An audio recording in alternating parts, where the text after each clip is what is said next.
إنا لله وإنا إليه راجعون كل نفس ذائقة الموت waxaa maanta naga geeriyootay habaryartay curadka abkoogay ilaahay ha u naxariisto marna hooyaday labaad waxa waaye qofkas way dhimanay dhamaan waxaan halkan taxsiitiiraan ugu dirayaa reer Axmed Maxamed Jimcaale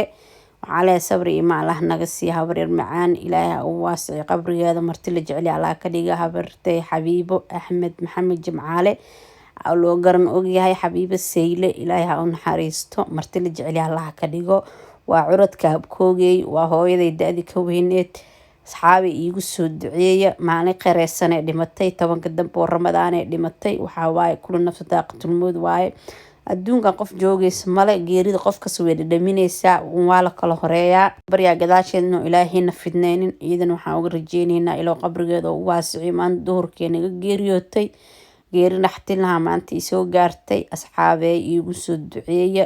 duceey maanta naga mudan tahay iyadii inta muslina ummadda nabi maxamed oo dhimatay maanta qoyska waxaa ka baxay jilbaa ka baxay aan dhihi karaa marka habartay marna hooyaday ahayd ilaahay u naxariisto habar Xabiibo Axmed Seyle iyada Allah u waasiciyo ilmaheeda waxaan leeyahay halkan taxsiitiiraan ugu diraa walaalahay dhamaan waxaan leeyahay hooyo sabri iyo Allah naga siiyo ilaaha naga jeclaaday alxamdulillah waxa waa wuxuu ilaahay keenay alxamdulillah dhahwaaye geerida nafs kasta way dhaminaysaa waa la kala horeeyaa ilaahay waxa uga baryaa qabrigeeda waasac makaankeeda janno firdaws a'la Allah ka dhigo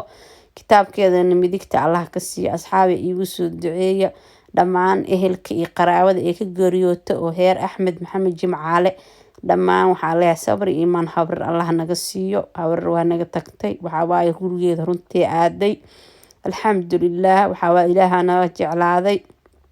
marka asxaabi maanta hadalka xataa waa isku dadarooba marka iga raali naqda iigu soo duceeya habarteeno ilaahay u naxariisto waxa waa la dhimanaa adduunka wax joogay male waxa waa rasuulka sallallahu alayhi wasallam dhintay adduun qof joogaysa mal waa la kala horeeyaa waxa u naxariista dhihi karnaa alahan ka badan warka waa wadi la asxaabay cosigay maanta waxa waa inaa iigu soo duceysin habar inta muslim maanta la dhimatay maalin kasta qof la dilo waa micno dare hadii tii rabbi u timaday marka maalin kasta qof micno dare lagu dilo hada maalin hore waxa dhintay wiilka tooraa badal dhaha ilaahay u naxariisto hada waxa la dhahay saaxiibkiisa dilay Allahu a'lam marka ilaahay u naxariisto shalaad wiil diriskeena qaraabanahan xataa waa dhintay wiil aad u yar ahay alxamdulillah waxa waaye geerida qof kasta waqtigeeda dhamaaday sababisa loo yeelaa maana saacad ma lagu daraayo sikin qof loogu daraayo ma jirto marka ilaahay waxa dheena maalintan maalin qeer qabto ilaahay su'aasha noo fududeeyo ilaahayna kitaabkeeda midigta ha ka siiyo